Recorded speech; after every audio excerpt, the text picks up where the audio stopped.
Hello everyone, welcome to success with Rai academy. 31 जुलाई 2021 के दैनिक जागरण के राष्ट्रीय संस्करण को आज की इस वीडियो में हम डिस्कस करेंगे। तो चलिए वीडियो को शुरू करते हैं। सबसे पहले जो मेन हेडिंग दैनिक जागरण ने बनाई है वो है कि सिंधु से सोने की आस, लवलीना ने रचा इतिहास। देखिए, पीवी सिंधु ने जो गोल्ड मेडल की उम्मीद जगाई है उस पर है ये न्यूज़, और लवलीना ने 69 किलोग्राम वर्ग में जो क्वार्टर फाइनल में जगह बनाई है, सेमीफाइनल में जगह बनाई है, उस पर है ये न्यूज़। भारतीय महिला मुक्केबाज लवलीना बोरगोही ने शुक्रवार को इतिहास रचते हुए ओलंपिक में एक और पदक पक्का कर लिया है। उन्होंने तो बैडमिंटन में पीवी सिंधु ने भी सेमीफाइनल में जगह बना ली है। पहली बार ओलंपिक में खेल रही लवलीना ने पूर्व चीनी ताइपे की विश्व चैंपियन नियेन चेन को 4-1 से हराकर सेमीफाइनल में प्रवेश किया है। तो अब ये तय हो गया है कि वह कम से कम कांस्य पदक तो लेकर लौटेंगी ही लौटेंगी। वहीं वह पीवी सिंधु अपने दूसरे ओलंपिक के लिए पदक के लिए प्रबल दावेदार हो गई हैं, क्योंकि उन्होंने भी सेमीफाइनल में जगह बना ली है। अब उनका भी एक पदक पक्का हो गया है। तो ये जो महिला शक्ति दिख रही है आपको कि आने वाले दिनों में, 1-2 दिनों में भारत को पदक जरूर मिलेगा। नेक्स्ट है न्यूज़ कि बिना परीक्षा 99.37% छात्र 12वीं में पास। बच्चों के भविष्य से जुड़े अभिभावकों का संशय दूर करने के से लेकर अदालत को संतुष्ट करने के बाद आखिरकार केंद्रीय माध्यमिक शिक्षा परिषद शिक्षा बोर्ड यानी कि सीबीएसई ने शुक्रवार को 12वीं कक्षा का परिणाम घोषित कर दिया। इस साल भी मेरिट सूची जारी नहीं की गई है, ना तो विषयवार मेरिट सूची आएगी, ना ही किसी छात्र का मेरिट सर्टिफिकेट जारी होगा। बोर्ड मार्कशीट और सर्टिफिकेट एक साथ जारी करेगा। प्रधानमंत्री नरेंद्र मोदी और केंद्रीय शिक्षा मंत्री धर्मेंद्र प्रधान ने ट्वीट कर विद्यार्थियों को बधाई दी है। नेक्स्ट न्यूज पर आते हैं। देखिए, नेक्स्ट न्यूज है कि 2023 से होगी देश की पहली एग्जिट परीक्षा। एमबीबीएस के अंतिम वर्ष के सभी छात्रों को देनी होगी यह परीक्षा। विदेश से एमबीबीएस करके आने वाले छात्रों को इसी परीक्षा के आधार पर मिलेगी प्रैक्टिस की अनुमति। देखिए, एमबीबीएस के अंतिम वर्ष के छात्रों के लिए पहली एग्जिट परीक्षा 2023 में आयोजित होगी और इसका मॉक रन 2022 में होगा। विदेश से मेडिकल की पढ़ाई कर आने वाले छात्रों के लिए भारत में प्रैक्टिस करने की खातिर इस परीक्षा को पास करना होगा। इसके साथ ही मेडिकल के पोस्ट ग्रेजुएट कोर्स में नामांकन के लिए इसी को आधार माना जाएगा। शुक्रवार को स्वास्थ्य मंत्री मनसुख मांडविया ने नेशनल मेडिकल कमीशन के कामकाज की समीक्षा की और एग्जिट परीक्षा की तैयारियों का जायजा लिया है। नेक्स्ट न्यूज पर आते हैं। नेक्स्ट पेज है हमारा बिजनेस पेज। बिजनेस पेज की जो पहली न्यूज हम ले रहे हैं कि कल से छुट्टी के दिन भी मिलेगी सैलरी, होगी चेक क्लियरिंग। अभी तक क्या होता था कि अगर आप ईएमआई देते हैं तो अगर उस दिन छुट्टी होती थी तो आपका ईएमआई कट नहीं होता था, अगले कार्य दिवस पर ईएमआई की आपकी किस्त जाती थी। लेकिन अब जिस दिन आपकी ईएमआई की डेट होगी उसी दिन वो ईएमआई आपके बैंक अकाउंट से कट जाएगी। उसी पर है ये न्यूज़ कि किसी व्यक्ति या संस्था को चेक जारी करने वालों को अब सावधानी बरतनी होगी। अगर वे ये सोचकर अवकाश के दिन को चेक जारी करेंगे कि उसका भुगतान बैंक खुलने के बाद होगा तो उन्हें इसकी पेनाल्टी लग सकती है, क्योंकि अब भुगतान उसी दिन यानी कि जिस दिन छुट्टी भी होगी भुगतान हो जाएगा। भारतीय रिजर्व बैंक द्वारा 1 अगस्त से लागू किए जा रहे बदलावों के तहत एक बड़ी सुविधा यह मिलने वाली है कि अब अवकाश के दिनों में भी चेक की क्लियरिंग होगी और वेतन पेंशन का भुगतान होगा। आरबीआई ने नेशनल ऑटोमेटेड क्लियरिंग हाउस को 1 अगस्त से 24 घंटे 7 दिन चालू रखने का फैसला किया है। यह नियम सभी सरकारी और निजी बैंकों में लागू होगा। आरबीआई के इस निर्णय से वेतन और पेंशन भोगियों को बड़ा फायदा होगा। जिन ग्राहकों को लोन की ईएमआई जा रही है उन्हें और चेक जारी करने वालों को सतर्क रहना होगा। अब तक यह होता था कि अगर किसी लोन की ईएमआई के भुगतान की तिथि को कोई अवकाश होता था तो अकाउंट से ईएमआई की रकम बैंक के अगले कार्य दिवस को काटी जाती थी। ऐसे में अगर ग्राहकों के अकाउंट में ईएमआई कटने के दिन पूरी रकम नहीं होती थी तो उसके पास विकल्प होता था कि वह बैंक के अगले कार्य दिवस के पहले फोन या नेट बैंकिंग से अकाउंट में रकम डाल सकता था और उसकी ईएमआई रुकती नहीं थी। तो इस आर्टिकल में हमें दो चीज़ें देखनी है। पहला है आरबीआई के बारे में जानकारी और दूसरा है NACH के बारे में जानकारी, यानी कि नेशनल ऑटोमेटेड क्लियरिंग हाउस के बारे में जानकारी। सबसे पहले हम आरबीआई के बारे में जानते हैं। आरबीआई की स्थापना आरबीआई अधिनियम 1934 के तहत की गई थी। इसकी स्थापना 1 अप्रैल 1935 को हुई थी। 1 अप्रैल 1935 को इसकी स्थापना हुई थी और इसका राष्ट्रीयकरण 1 जनवरी 1949 को इसका राष्ट्रीयकरण हुआ था। इसका पहले मुख्यालय था कोलकाता में, लेकिन 1937 में जो इसका मुख्यालय था वो मुंबई स्थापित कर दिया गया, यानी कि 1937 से पहले आरबीआई का हेडक्वार्टर कोलकाता में था। 1937 से मुंबई में इसका हेडक्वार्टर बना है। वर्तमान में इसके गवर्नर हैं शक्तिकांत दास और 4 डिप्टी गवर्नर होते हैं। आपको पता होगा कि 4 डिप्टी गवर्नर होते हैं। पहले हैं MK जैन, दूसरे हैं माइकल पात्रा, तीसरे हैं राजेश्वर राव और चौथे हैं रवि शंकर। ये 4 डिप्टी गवर्नर हैं। उसके बाद अब हम जानते हैं NACH के बारे में। तो NACH का फुल फॉर्म आपको पता चल गया। नेशनल ऑटोमेटेड क्लियरिंग हाउस को national payments corporation of India यानी कि NPCI द्वारा जारी किया जाता है। NACH electronic transfer, high volume transfer और आवधिक होने वाले अंतर बैंक लेन देन के लिए उपयुक्त है। NPCI द्वारा NACH को इलेक्ट्रॉनिक क्लियरिंग सिस्टम यानी कि ECS के स्थान पर पेश किया गया था। तो जब हमने NACH के बारे में पढ़ा तो हमें एक चीज़ मिली NPCI यानी कि national payment corporation of India. NPCI national payment corporation of India, ये क्या होता है? ये एक नॉन प्रॉफिट संस्था है। देश में भुगतान यानी कि रिटेल पेमेंट्स और निपटान प्रणाली यानी कि सेटलमेंट सिस्टम के संचालन का काम करती है। NPCI के नीचे IMPS, UPI, रुपे जैसे कई प्रोडक्ट कार्य करते हैं। तो ये इंपॉर्टेंट पॉइंट्स थे जो जानने चाहिए थे आपको।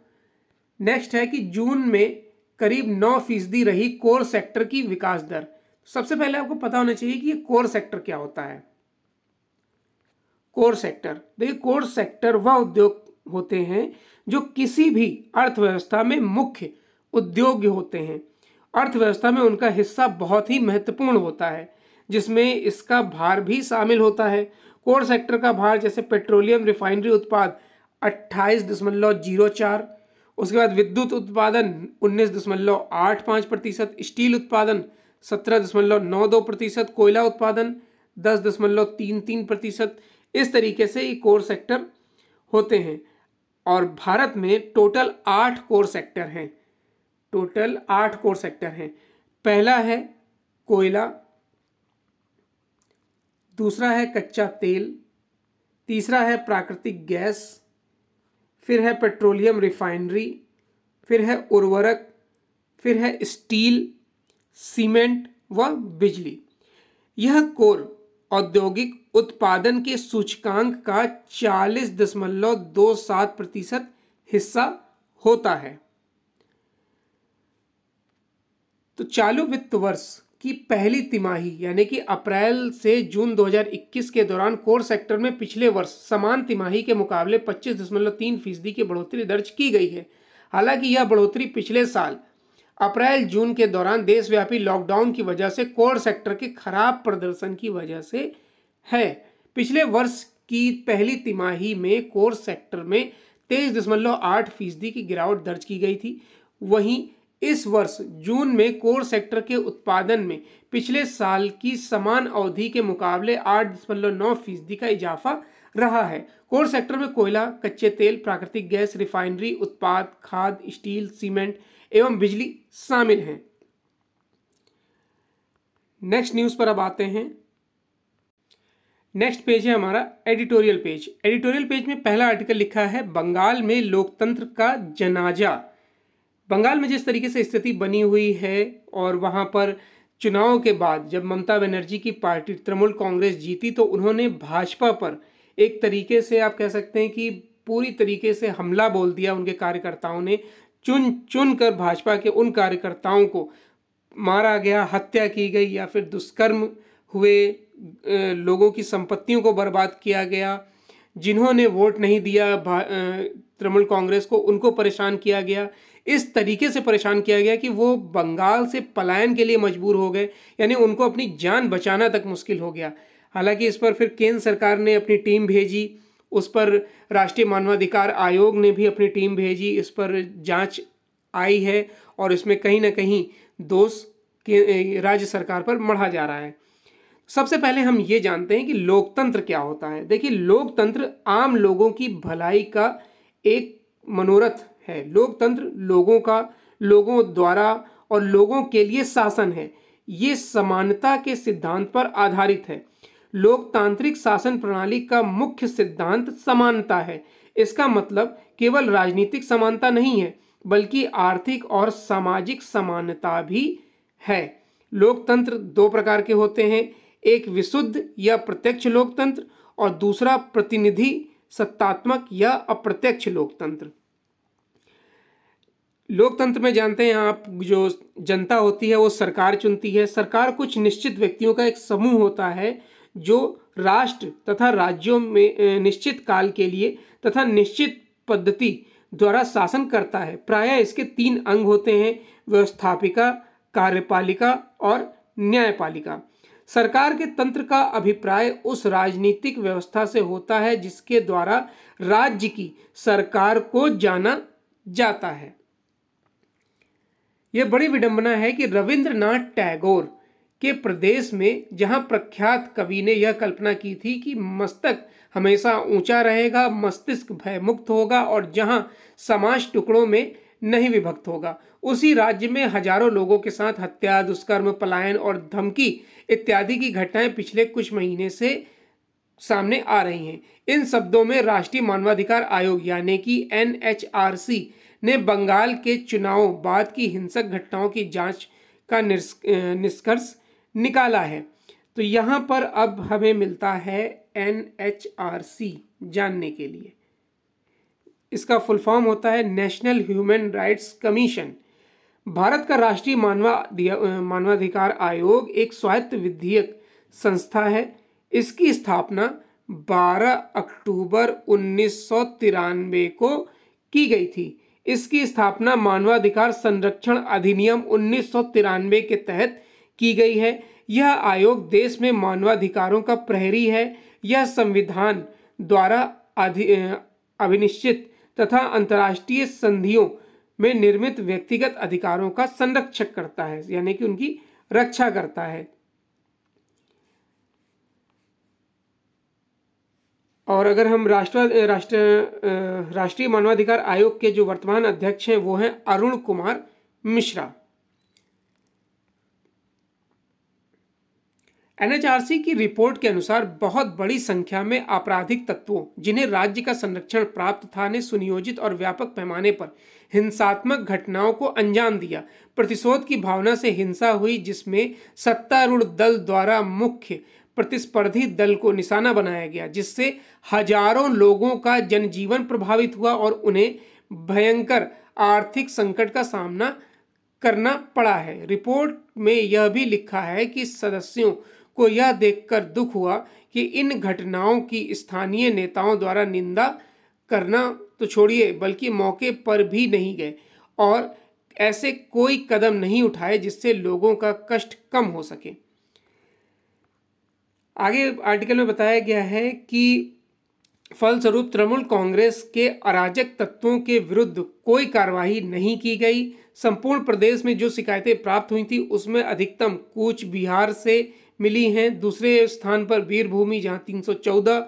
इन शिकायतों का अगर वर्गीकरण किया जाए तो हत्याओं की 29 घटनाएं हुई थी, दुष्कर्म की 12, गंभीर चोटों की 391, आगजनी की 940 और धमकी की 562 इसमें शिकायतें आई हैं।